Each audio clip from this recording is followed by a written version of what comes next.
I teach our artists and our songwriters.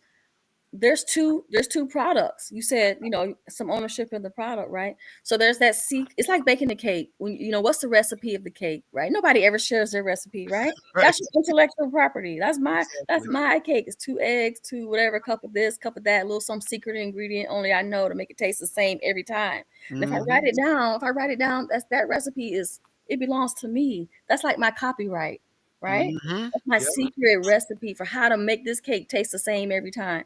Well, that's what a score is. That's what a piece of sheet music is to a writer. It says, this is the meter, this is time, this is the key, here's the lyrics, here's the melody. If you play it like this, it's going to sound the same every time, right? Right. Right. That's just the C copyright. That's the composition rights, right?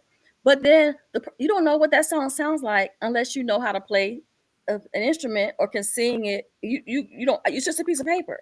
Right. Somebody has to record it so the rest of us can consume it and enjoy it. Somebody has to bake that cake. I could look at a recipe, but I don't know what it tastes like unless I Ex- bake it and follow the instructions. Exactly. Right? So somebody has to be the kitchen.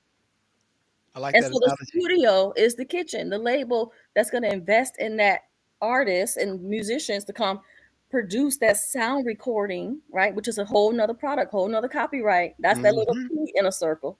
That's phonograph recording is a whole nother product. And so the person whose recipe is used to bake that cake gets a percentage every time that cake is consumed, every time Exactly. somebody buys that cake off the shelf, right? And so we tell them there's two products.